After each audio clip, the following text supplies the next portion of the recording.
Break के बाद एक बार फिर से आप सभी का स्वागत है। सियासी संग्राम लगातार जारी है। एक तरफ सुप्रीम कोर्ट में सुनवाई शुरू हो चुकी है और वहीं दूसरी तरफ एमपी में अगला दांव क्या खेला जाना चाहिए, इसको लेकर सियासत भी चल रही है। तो जैसा कि आपको लगातार हम दिखा रहे हैं न्यूज़ 18 पर इस वक्त की सबसे बड़ी खबर, जहां मनोज चौधरी के भाई की याचिका खारिज कर दी गई है। जी हां, मनोज चौधरी के भाई की याचिका खारिज कर दी गई है। एमएलए के भाई ने दायर की थी बंदी प्रत्यक्षीकरण की याचिका। मनोज चौधरी के भाई की याचिका सुप्रीम कोर्ट से खारिज हो चुकी है। तो बड़ी खबर आपको दे रहे हैं, एमएलए के भाई ने दायर की थी बंदी प्रत्यक्षीकरण याचिका।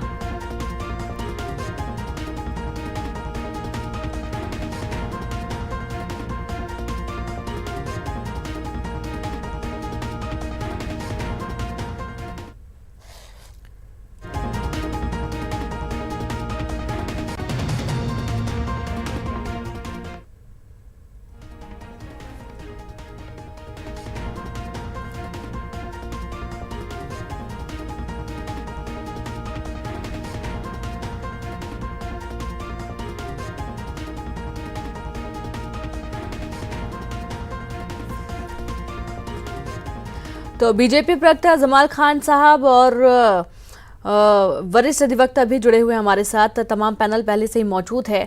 सबसे पहले तो जमाल खान साहब आपके पास आते हैं। जैसा कि आप देख ही रहे हैं, मनोज चौधरी की याचिका को भी खारिज कर दिया गया है। एमएलए के भाई ने दायर की थी बंदी प्रत्यक्षीकरण की याचिका, ये खारिज हो चुकी है। सुप्रीम कोर्ट का फैसला अब थोड़ा सा वक्त अब धीरे धीरे बढ़ ही रहा है। इंतजार है कि कब सुनवाई पूरी हो जाएगी। आपसे हम समझना चाहेंगे बीजेपी का अगला स्टैंड क्या होता है यदि आज भी कोई निश्चित तौर पर फैसला नहीं आता है तो, क्योंकि अभी तो ऐसा लग रहा है मानो कि कोई ना कोई दांव खेला ही जा रहा है कांग्रेस की तरफ से।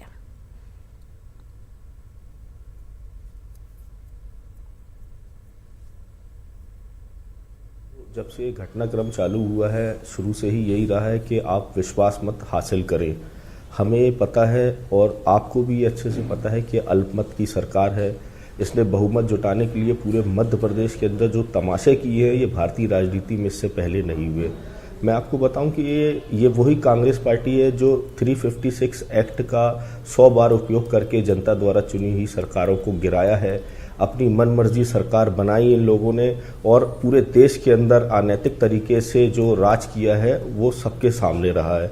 हमने तो शुरू से ही ये मांग रखी है कि आप सदन के अंदर विश्वास मत हासिल करें। नहीं है अल्पमत में तो है अगर आप, तो आप कुर्सी छोड़ें और जाएं, दूसरे को सेवा का मौका दें। मगर ये सेवा जो है इनके जहन के अंदर नहीं है। ये राजनीति इनके लिए सेवा का भाव अभी तक तो कहीं तक निकल के नहीं आया, कहीं से कहीं तक। मुझे बस इतना लगा कि राजनीति इनके लिए व्यवसाय का मार्ग है, इसलिए मध्य प्रदेश की आज ये स्थिति बनी हुई है। जी बिल्कुल। मनोहर सर आपके पास आऊंगे, लेकिन इसके पहले एक बार फिर से जमा साहब के पास। ये बार बार बीजेपी बोल रही है कि आप अल्पमत की सरकार है, अल्पमत की सरकार है। अब ऐसा नहीं कि जोड़ तोड़ की राजनीति बीजेपी ने कहीं नहीं की है, बहुत सारे उदाहरण अन्य राज्यों के हैं। और उसके बाद अल्पमत की सरकार, जैसा कि अभी कुछ देर पहले जो हमारे सहयोगी थे ललित जी, वो कह रहे थे कि अब तो यदि 6-7 सीटें कम है तो भी बीजेपी को ही सत्ता में ला देना चाहिए, क्योंकि कुछ समय के बाद तो फिर से ऐसा नाटक होता ही है, सियासी संग्राम होता ही है, फिर हमें भी ऐसे आना पड़ता है। और आजकल तो पता नहीं ऐसा एक कानून टाइप का बनता जा रहा है कि जो भी काम होंगे सारे आधी रात से शुरू होंगे, सुबह 4 बजे तक चलेंगे। तो परेशानी सबको होती है ऐसे में।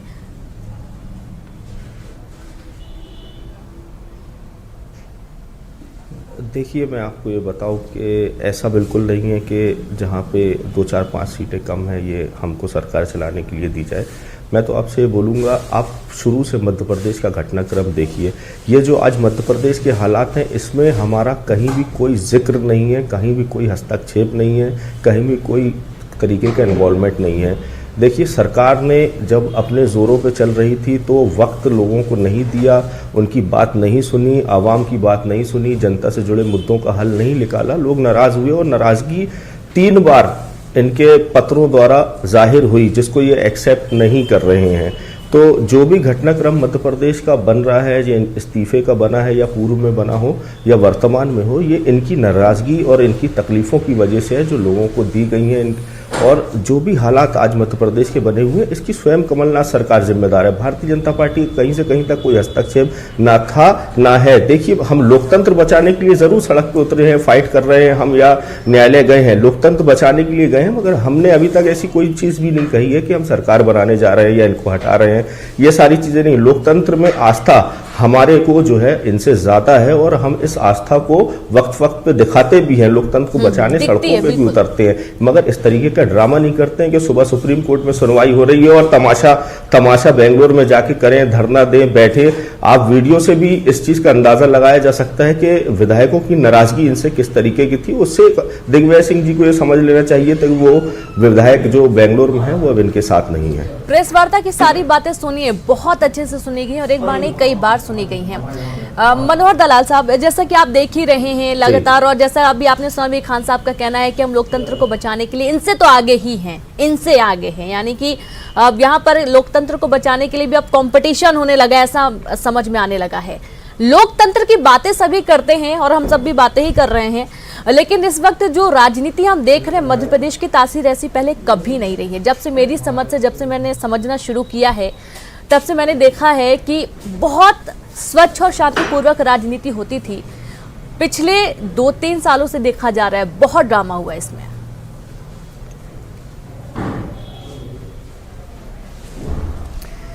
एक्चुअली लोकतंत्र की आड़ में सत्ता हथियाने का काम चल रहा है और सत्ता हथियाने के लिए ही ज्योतिरादित्य सिंधिया ने कांग्रेस से इस्तीफा दे करके वो भाजपा ज्वाइन की।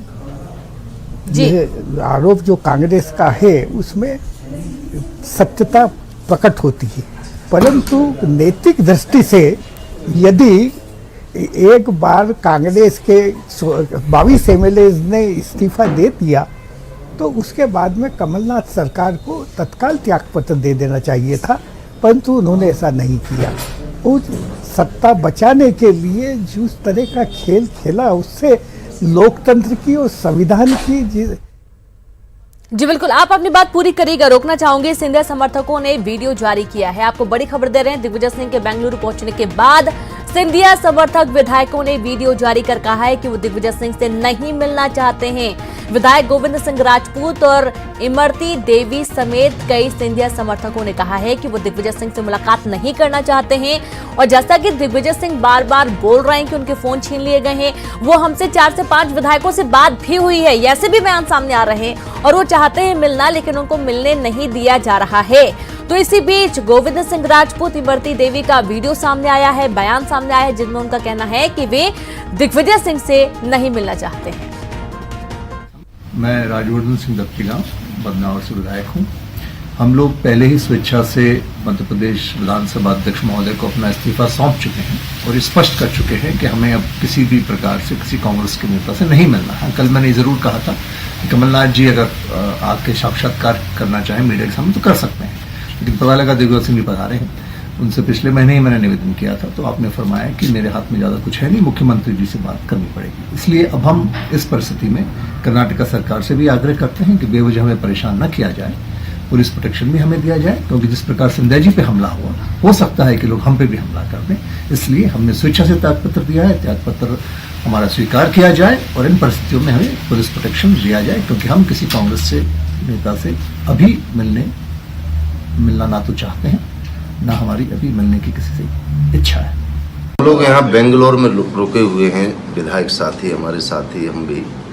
मुझे अभी पता लगा है कि मध्य प्रदेश से कुछ कांग्रेस के नेता, दिग्विजय सिंह जी और भी अन्य नेता यहाँ आए हुए हैं। हम लोग स्वेच्छा से यहाँ आए हुए हैं, अपनी मर्जी से यहाँ रुके हैं, किसी के कोई दबाव में नहीं रुके हैं और हम लोग बिल्कुल भी उनसे कोई बात नहीं करना चाहते हैं। ज़बरदस्ती का दबाव बना रहे हैं, तो मेरा ये मीडिया के माध्यम से कहना है कि हम लोग उनसे नहीं मिलना चाहते हैं, स्वेच्छा से यहाँ रुके हुए हैं। मैं बिसाहू लाल सिंह, जिला अनूपपुर 87 से विधायक हूँ और लगातार 1 साल से हम इन लोगों से निवेदन करते रहे कि आप वरिष्ठता के आधार पर हमें भी मंत्रिमंडल में शामिल कराएं, परंतु माननीय दिग्विजय सिंह जी, जिसको हम 40 साल तक नेता माने, परंतु उन्होंने हमें हमेशा बेवकूफ़ बनाता रहा और इस कारण से हम नाराज होकर यहाँ पे आए हैं। और यहाँ तक नहीं, राहुल गांधी जी ने भी कहा कि तुम्हारा नाम था, पर ये भाई भतीजा पुत्र मोह के चलते मेरा और अदल सिंह कंसाना का नाम काटे। इसलिए हमने ये तय कर लिया, हम स्वेच्छा से आए हैं और कभी भी आज के बाद हम इनके साथ नहीं जाएंगे। अगर वो आके गेट में बैठे हैं तो उनसे निवेदन है कि वो चले जाएं, अब बेवकूफ़ न बनाएं, बहुत बेवकूफ़ बन चुके हैं। इसलिए बड़ा इज्जत के साथ वहां चले जाएं, हम उनसे कोई बात करना नहीं चाहते हैं और हम पुनः निवेदन करते हैं कि वो अपने दल बल के साथ जो आए हैं वो वापस चले जाएं। हम अपने स्वेच्छा से हैं और रहेंगे, अब हम तो उनके साथ है ही नहीं। सिंह राजपूत हम लोग स्वेच्छा से यहाँ आए हुए हैं और सारे विधायक स्वेच्छा से हैं। सुबह पता लगा हम लोगों के लिए कि दिग्विजय सिंह जी कुछ मंत्रियों के साथ आए हैं और गेट पर अनावश्यक लोगों से कह रहे हैं कि हमको मिलना है। जब विधायक कोई मिलने नहीं चाहते तो उनको मिलने की जरूरत मैं समझता हूँ नहीं समझना चाहिए। सारे विधायकों ने अपना इस्तीफा भेज दिया।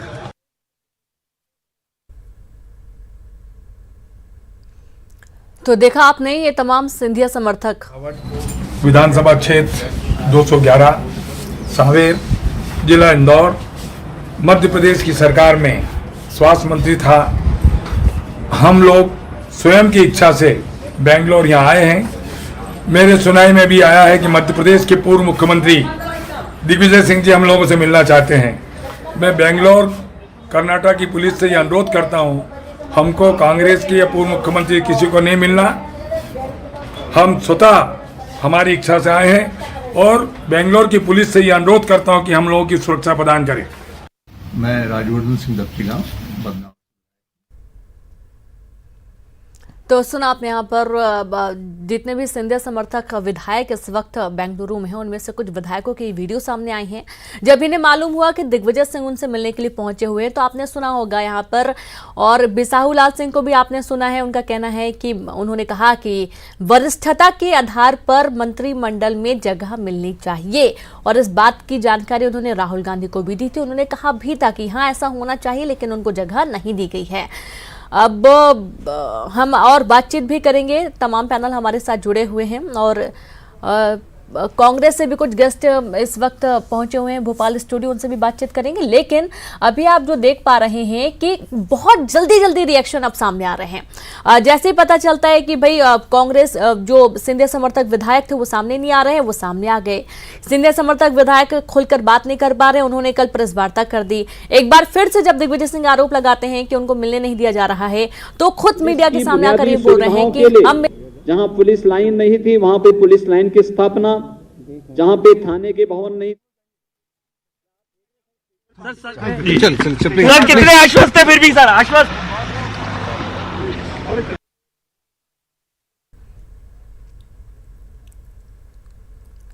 तो न्यूज़ 18 पर इस वक्त की बड़ी खबर, जहां पर सुप्रीम कोर्ट में कांग्रेस ने अपना पक्ष रखा है और दूसरी तरफ बाहर जो हलचल है वो भी हम आपको दिखा रहे हैं। एक तरफ सुप्रीम कोर्ट में सुनवाई चल रही है, दूसरी तरफ बेंगलोर में सियासी घमासान मचा हुआ है। दिग्विजय सिंह लगातार जो कि इन सिंधिया समर्थक विधायकों से बात करने की मांग रख रहे हैं, तो वहीं दूसरी तरफ वो सीएम से भी, कर्नाटक के सीएम से भी मिलने की बात कह रहे हैं।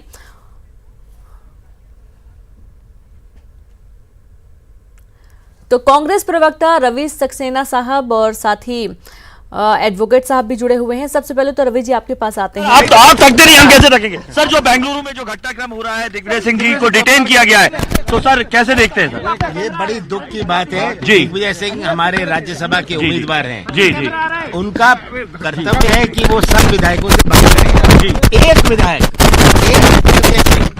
सिक्योरिटी थ्रेट है। जी, 16 विधायकों को जी, एक व्यक्ति से। जी जी जी, तो ये कितने आजाद हैं जी, किस तरह इन्हें बंधक बना के रखा है जी, इससे साफ साबित होता है कि एक व्यक्ति जी, हाँ, जहाँ 400 पुलिस है वहाँ जी, वो कहते हैं सिक्योरिटी थ्रेट है आप अंदर जाने के लिए।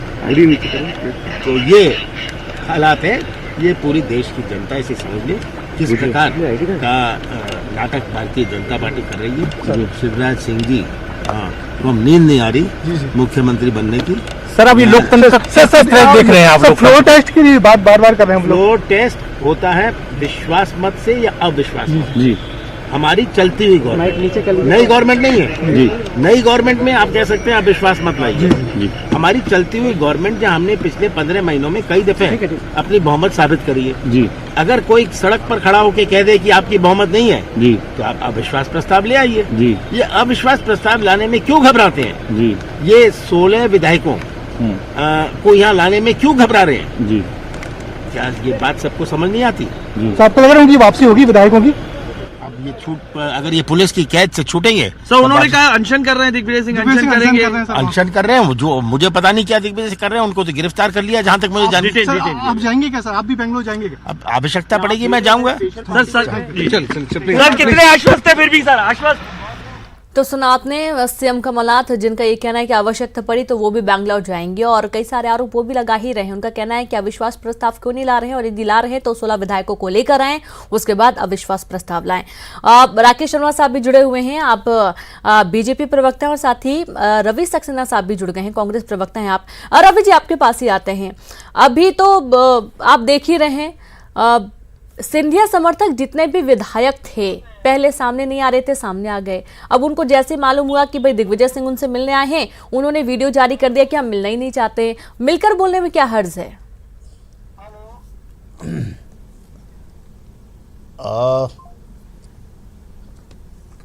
किससे? मुझसे पूछ रहे हैं आप? जी बिल्कुल, रवि जी आपसे।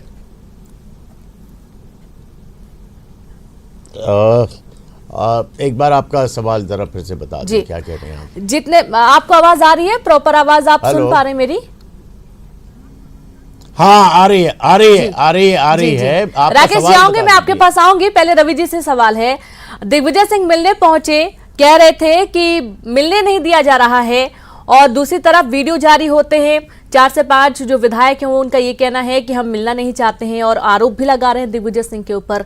तो मिलकर ये बात रखने में क्या हर्ज है? क्या लगता है आपको, क्यों नहीं मिल रहे हैं?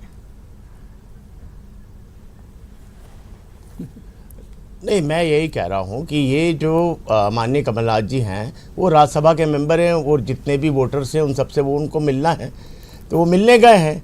और ये जितने भी लोगों के वीडियो सामने आए, ये वही लोग हैं जो कल प्रेस कॉन्फ्रेंस में भी बढ़ चढ़कर चिल्ला रहे थे। मेरा ये कहना है कि भाई आप लोग क्यों सामने आ रहे हो? वहाँ पे 16 लोग हैं, 16 में से कोई बात नहीं कर रहा, आप ये 3-4 लोग हैं, और इसमें से 2-3 लोग तो अब विधायक भी नहीं रहे हैं, उनको मंत्रिमंडल से भी बर्खास्त कर दिया गया है। तो मेरा ये कहना है कि अगर माननीय दिग्विजय सिंह जी गए हैं और वे कह रहे हैं मेरे पास कोई हथियार नहीं है, मेरे पास कुछ नहीं है, मेरे सब तलाशी ले लो, मेरा मोबाइल भी रख लो, मेरे को जाने तो दो, मुझसे मिलने तो दो। तो अब ऐसी क्या मजबूरी है कि मध्य प्रदेश के जो विधायक हैं उनको एक राज्यसभा के उम्मीदवार से मिलने नहीं दिया जा रहा है? तो ये तो संवैधानिक संकट आ गया है बुरी तरह से। ये तो संविधान का मैं समझता हूं कि एक हनन किया जा रहा है, उसका गला घोटा जा रहा है। संवैधानिक संकट की बात आप कर रहे हैं, जमा खान साहब बोल रहे हैं कि हम लोकतंत्र बचा रहे हैं ऐसे। अब इसी सवाल को लेकर राकेश जी के पास भी आऊंगे, लेकिन उसके पहले एक ब्रेक लेना होगा हमें। ब्रेक के बाद जल्द हाजिर होते हैं। ब्रेक के बाद एक बार फिर से आप सभी का स्वागत है। तमाम पैनल हमारे साथ जुड़ा हुआ है। रवि सक्सेना साहब से ब्रेक के पहले हमने बातचीत की थी। राकेश जी आपके पास आते हैं। अब आप मोबाइल ले लो, सारा सामान ले लो, बस मुझे मिलने के लिए एक बार मौका तो दो। वो मौका क्यों नहीं दिया जा रहा? डर किस चीज का?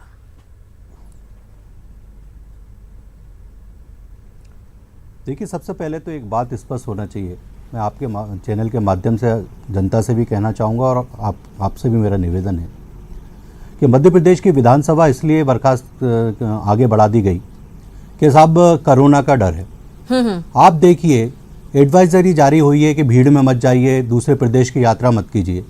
एक वयोवृद्ध नेता है माननीय दिग्विजय सिंह जी, वो किस तरह से कर्नाटक में भीड़ के बीच बैठे हुए हैं, किस तरह से भीड़ के बीच लगातार ट्रेवलिंग कर रहे हैं। मेरा निवेदन है कि ना मास्क लगाए हुए हैं, और जो विधायक गए हैं यहाँ से मध्य प्रदेश के, वो भी मास्क नहीं लगाए हुए हैं। तो सत्ता बचाने के लिए आप इतना जान का खतरा क्यों मोल ले रहे हैं? और दूसरा, मेरा तो स्पष्ट रूप से कहना है कि कोरोना के एडवाइजरी के बाद भी ये डेस्टिनेशन फ़ोटो शूट कराने के लिए कर्नाटक क्यों गए? यही भोपाल में फ़ोटो शूट करा लेते। मीडिया उधार बैठा है उनकी बाइट सुनने के लिए, लेने के लिए, पर दिग्विजय सिंह जी वहाँ बेंगलोर में जाके बाइट दे रहे हैं। और एक और बात मैं कहना चाहता हूँ, जो विधायकों की बात की जा रही है वो बालिग हैं और उनने कर्नाटक के डीजीपी को स्पष्ट रूप से पत्र लिख के कहा है कि मध्य प्रदेश के नेताओं से और कांग्रेस के नेताओं से हमें जान का खतरा है, जान का खतरा है। आप जबरदस्ती वहां प्रवेश करने की कोशिश क्यों कर रहे हैं? आपके पास जब 15 माह का समय था, आपने 1 मिनट का समय उन विधायकों को, मंत्रियों को मिलने के लिए नहीं दिया। उस समय तो आप ट्रांसफर उद्योग में, रेत के खेल में, शराब के खेल में मस्त थे। सिर्फ आप गांधी जी से मिलते थे, विधायकों से मिलने के लिए समय नहीं था आपके पास। आज वो आपसे मिलने के लिए मना कर रहे हैं, तो आप क्यों जबरदस्ती कर रहे हैं? बालिग व्यक्ति से आप जबरदस्ती नहीं कर सकते। जो कह रहे हैं कि हमको इन्हीं से जान का खतरा है, वो क्यों घुसने का प्रयास कर रहे हैं, वहां क्यों जाने का प्रयास कर रहे हैं? दूसरी बात, जब सुप्रीम कोर्ट में मामला दर्ज है तो 10:30 बजे तक का आप इंतजार नहीं कर रहे हैं। फोटो खिंचवाने के लिए आप कर्नाटक पहुंच गए। सुप्रीम कोर्ट के फैसले का तो इंतजार करिए। चलिए, बिल्कुल आपके पास आते हैं उस वक्त की एक बहुत बड़ी खबर न्यूज़ 18 पर, जहां सुप्रीम कोर्ट में कांग्रेस ने अपना पक्ष रखा है। लगातार सुनवाई हो रही है और कांग्रेस ने अपना पक्ष रखा। मामले को संविधान पीठ में भेजने की कांग्रेस ने मांग की है, तब तक कोई आदेश न जारी किया जाए, ऐसा कहना है। तो बड़ी खबर आपको दे रहे हैं। दुनिया गंभीर समस्या से गुजर रही है, दवे का कहना है। तो वहीं न्यूज़ 18 पर इस वक्त की ये बड़ी खबर है, जब इस पूरे मामले को संविधान पीठ भेजने की मांग कांग्रेस की तरफ से की गई है।